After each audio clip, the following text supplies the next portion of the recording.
What's good, y'all?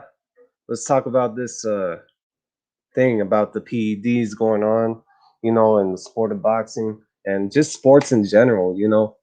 And it's something that I've been pondering upon for several years now, probably more than that, actually, man, because this actually stems like all the way back to like when I was in high school and stuff, and I was looking at all of these people using like, well, they would look always strong to me, like the way that they were shaped for their age back then when they were like in the same grade as me. But then I realized later that they were on something, man. Like PEDs is something that has been like plaguing modern day sports like forever.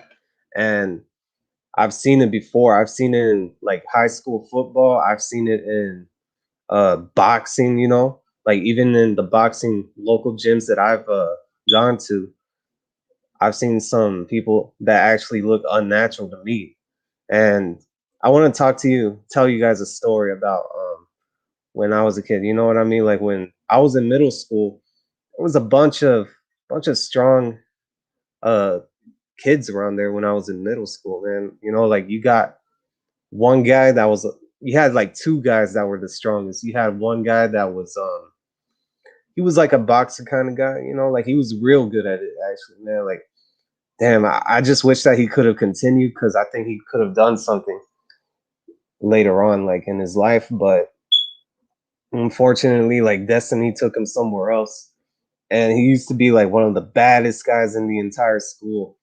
And then you had another guy who a lot of people thought that was equal to him, and he was a I don't want to like describe like what he well man, it's because like this guy was a bad guy, was a bad dude in the streets. You know what I mean?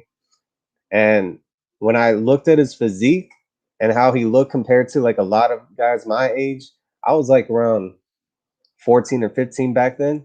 And he was like 15 too. Like he was in the eighth grade. He was like a grade higher than me and a year older than me. So that was like pretty old for a guy in middle school back then.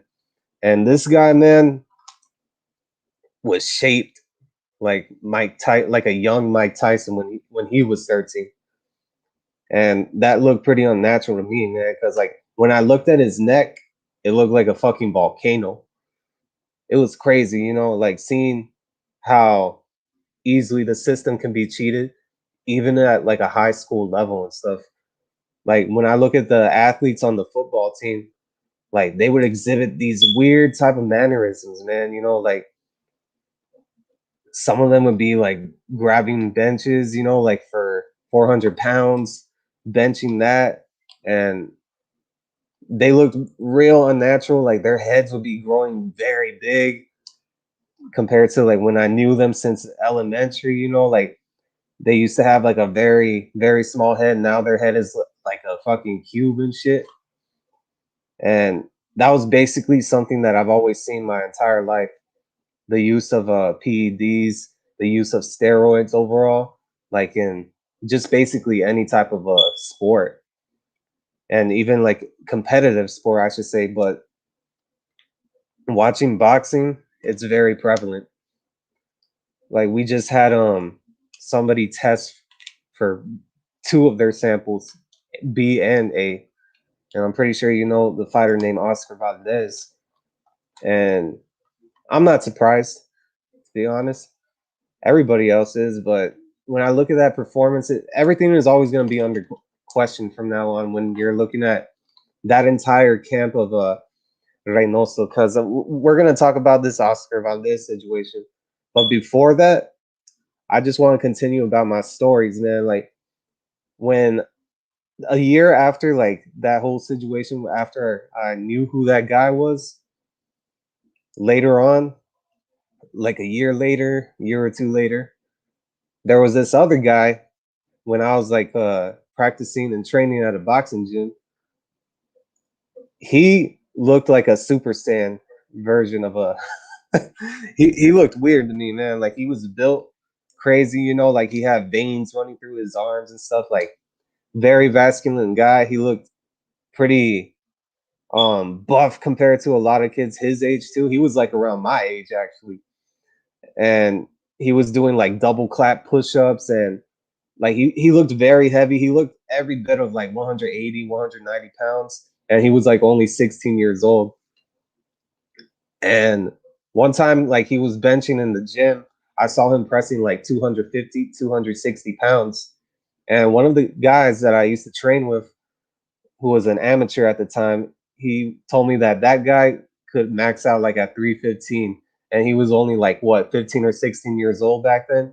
And that's probably like the craziest thing that I've ever heard, man. I've never heard of like genetically a guy that was Hispanic or Mexican, I should say, that was able to bench that much, you know what I mean, for that age. And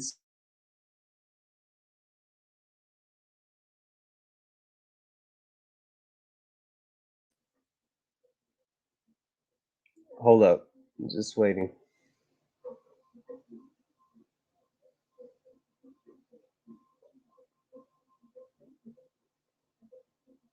Sorry about that, y'all. I'm having some connection issues, but we're close to the router. I don't understand that. But, anyways, let's stay on topic. When I think about seeing all of these individuals from the past that I used to rock with and stuff, I realized something like, everybody when I used to live right across the border, not in Mexico, but in the United States, of course, would always be getting their medications like right across, like everybody would be getting their blood pressure medications, their whatever they needed, man, like whether it be diabetic, whether it be something pharmaceutical, they would sell a bunch of stuff over there from what I've heard, other than the pharmaceuticals that you need like for um besides like your personal issues like physically, like what I said before, blood pressure. And when I had this guy on Facebook, he posted like he posted some pictures of testosterone boosters and stuff on his profile, and I'm like thinking to myself, okay, let me connect the dots. Obviously I didn't need to, because I just saw literally him posting that picture of using like testosterone boosters. And that was crazy to me, man, because I'm thinking, you know what, if this guy has been doing it for this long, can you imagine like what the other athletes in that town were doing it, have been doing it too, because it's very easily accessible, like over there in Mexico. I've had some people that I used to know tell me that, well, I heard stories, supposedly, allegedly, that whenever they get pulled over, they could pay the guy $20 over there, and that's when they'll leave them alone and stuff. It's very easy to get something over the counter when you're at one of these like pharmacies and stuff over there in Mexico, man, because like a kid could just like order some like blood pressure medication over there, and they'll be thinking to themselves, fuck it, we need the money here, so um I'll take it. And I'm pretty sure this guy has like a granny or a grandpa that's like sick or something, and they just give it to him, That's how easy it is for anybody just to get any type of PEDs or any type of substance from like a pharmacy, over there in Mexico. It's a lot of crazy stories, man, that I could tell, about other stuff going on, you know what I mean? Like with the pharmaceuticals over there. But I don't really like delve into that, you know what I mean? That's not my area. It's just based off of like stories from what I've heard from other people. And I don't even know if I could take it too seriously because it's coming like from a third. Well, I don't know, man. Like it's just that issue is going on in Mexico throughout the entire country, man. Because when I look at fighters and everyone else testing positive over there, the meat being tainted, and how that's an excuse and stuff like that. I don't really believe it, to be honest, man. Like I don't really believe these fighters like saying stuff like that because I know how it is in Mexico, man.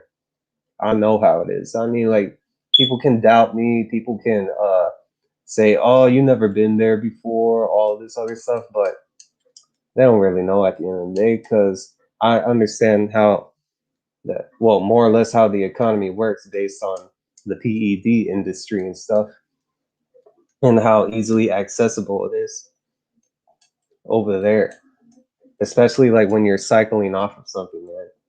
Like it's something very huge, man. Like it's more than just like eating some meat. It's more than just like drinking some tea, man. Like it's something that a lot of athletes try to use like in the background, you know, for different types of sports, whether it be soccer that use or football, any athlete, man, that's trying to get some type of advantage, whether it be for stamina, because I know a lot of athletes need stamina. And you look at all these fighters, man, from the past, you look at all these athletes from the past who used to look all slim, and now all of a sudden like they have like big heads and stuff like that, and then now they look all skinny and stuff. And that kind of like brings me back to the first story that I told you about the guy that was shaped like Mike Tyson when he was like 14 or 15. That guy doesn't even look the same anymore, man. He's still like a fitness type of guy, but the thing is like he's not as swole as he was before. That big neck that he had, that's like the size of a volcano, that shit was gone, man. Like when I saw him, man, because it had been so long, man. That was like over a decade ago. So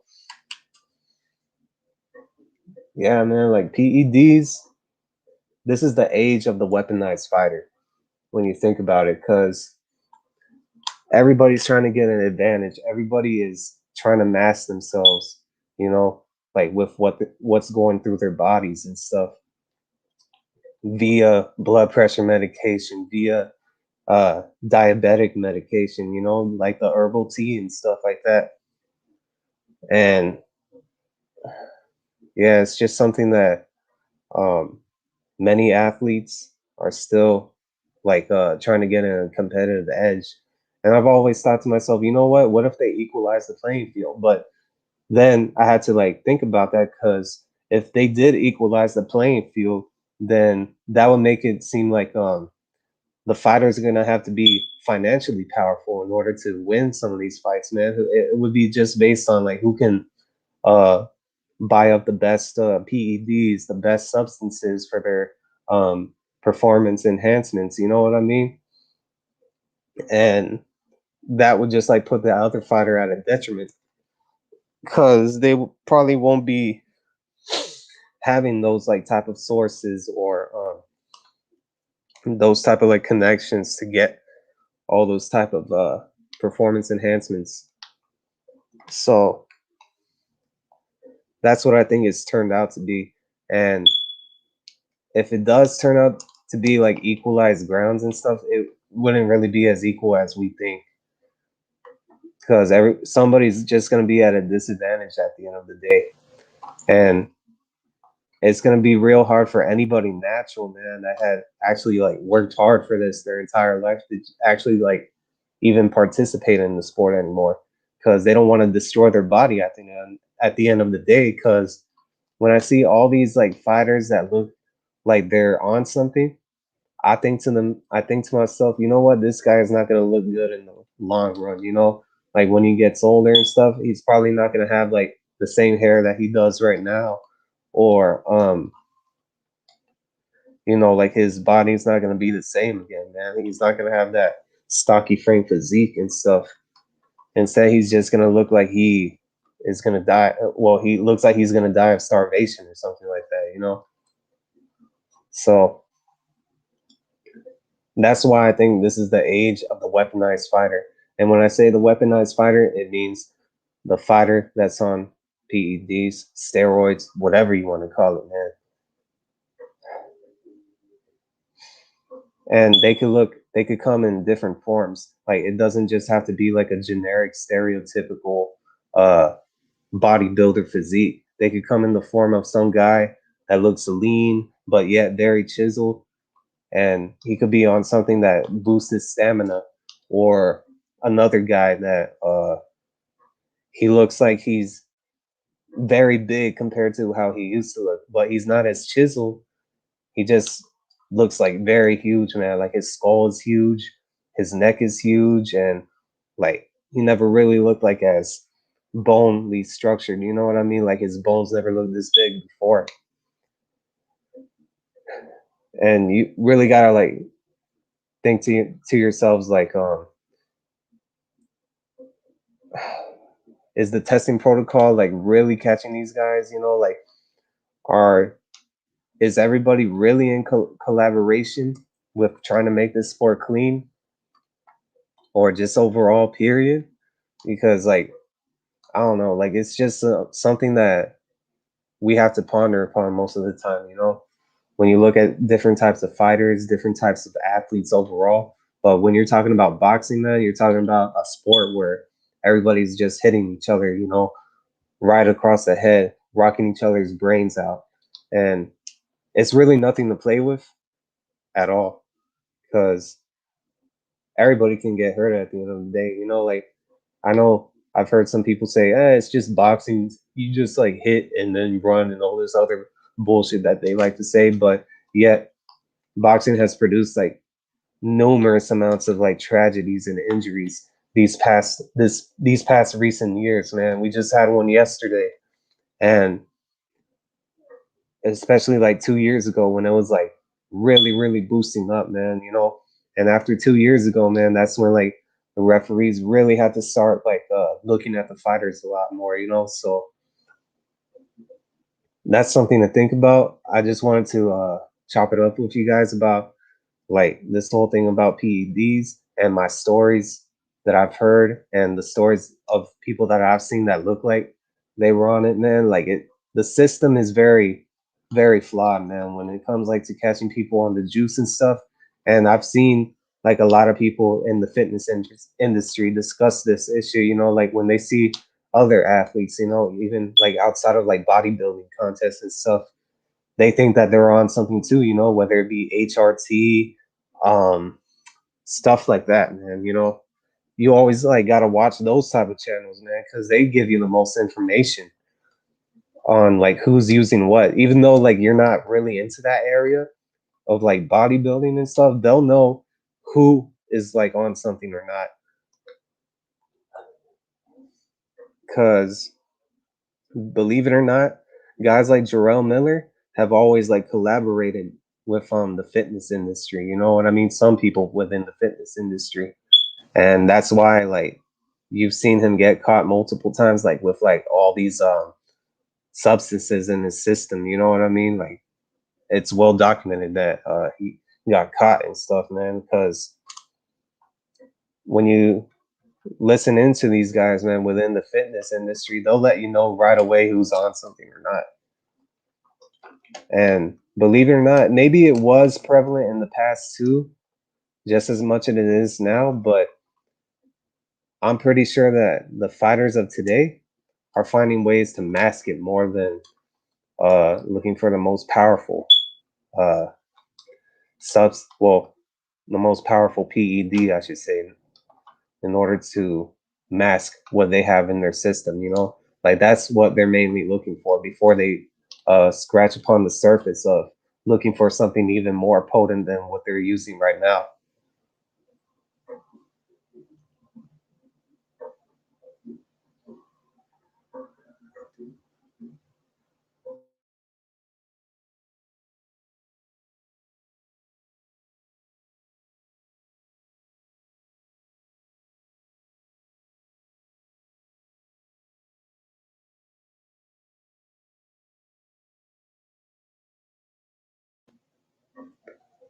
But even though, like at the end of the day, where the entities involved might not be able to catch everybody, this shouldn't really like deter someone from working hard. You know what I mean? Because they think they've lost their confidence already about winning a fight. Nah, man, that's not the case. Actually, matter of fact, how you got to think about it like this: how far were you from that guy that was juicing? You know, how far were you in compared to his strength or his level of stamina? And think about what you would do. You know what I mean, to make your uh entire fitness regimen, your entire training methods a lot more multiplied, you know what I mean, in order to actually get better, you know, than that guy when he was on the juice. And I always thought of it like that, you know, because I've always been natural my entire life, and seeing these people like on the juice during my days as a kid, it always motivated me, man. You know, like I always think of it that way. And I'm pretty sure a lot of boxers have thought about that too, you know, the ones that were all natural. And that's how they were able to produce like great performances and stuff. So that's my opinion on it, guys. Um, we're already like 21 minutes in, but I just love to talk about this topic because it intertwines basically with the fitness industry, and it intertwines with the sport of boxing. And just basically, man, like I mean, you don't have to be a bodybuilder. You don't have to be um, a power lifter to understand uh, basic protocols that different athletes take in order to cycle off of something or just put something in their body. Period, to enhance their performances. You know, so let me know what you guys think, man, about this topic. I thought it was pretty interesting to me. If you have any stories, maybe we could chop it up on the next stream. I've already turned on my subscribers only chat because I want to make sure that everybody has been here for 6 months. So if you've been around the channel for a while, then you're more than welcome, like, to comment on the chat. You know, like if you've known me for a while, but if you want to get to be like an approved user, then just hit me up. You know, like after the live or in the comment section. You know what I mean? So that's been it for right now. Catch you on the next one. Take care, y'all, especially during these times. Peace.